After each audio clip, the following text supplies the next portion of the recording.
Good morning. Today's meditation, I'm sharing with you this wonderful and I think very important book from couple of decades ago by Suzi Gablik called The Re-enchantment of Art.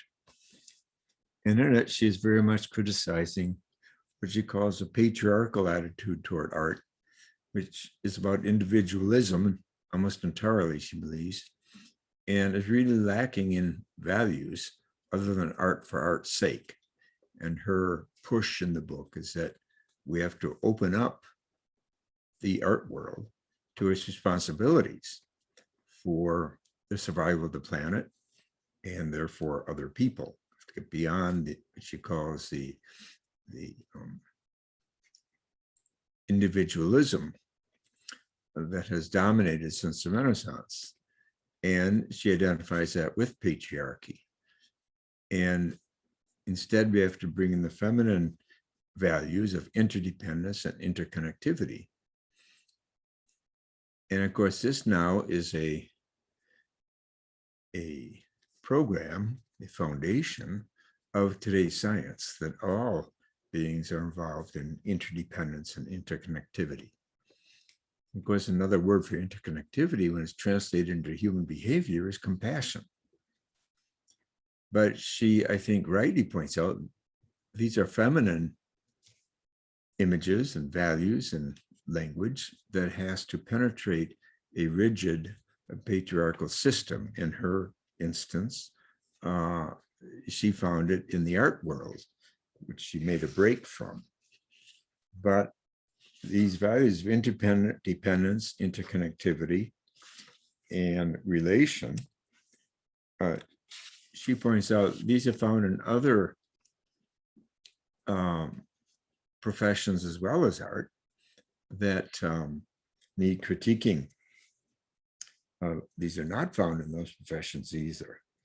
So she cites Gary Zukav in his book, The Seat of the Soul, where he says there's currently no place for spirituality, for concerns of the heart, within science, politics, business, or academia. And she adds, yes, this is the case in art too, because I know the art world very well. And notice that Zukav has said about academia, education. And of course, I've been critiquing that for 45 years. That it's not even possible to teach spirituality in a model of education or pedagogy that leaves out our intuitive brain, our mystical brain, and leaves out the lower chakras, the body, because the heart is in the body. So I'm very much on board with the work of Suzi Gablik and also of Gary Zukav. And Suzi Gablik insists that patriarchal structures are very strong, especially strong in the art world. And they eliminate the possibility of compassion. Now, this is one more reason why the work we've been doing with Jennifer Harris' new book, An Artist's Response to Political Justice, is so important, because she clearly is an artist who has moved in to the art world with deep and profound values around justice, around compassion, around interdependence.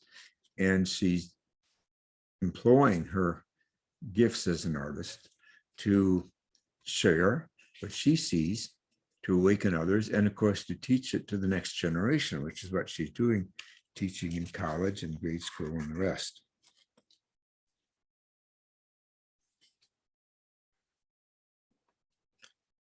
Suzi Gablik ends her book this way, that the next historical and evolutionary stage of consciousness is meant to be the capacity to be compassionate. This must become central, not only to our ideal of success, but also to the recovery of both a meaningful society and a meaningful art. A value-based art needs to move to center stage. And this is possible. And surely it is necessary, because this is where the crisis of climate change, coronavirus, and the growing gap between the have and the have-nots, all this comes to a head around values.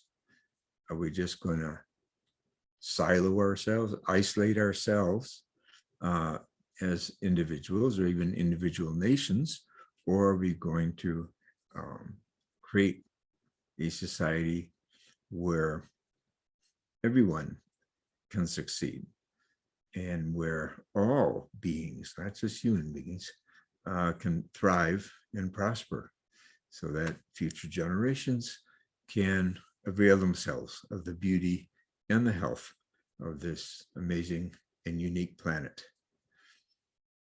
Thank you. We'll see you tomorrow.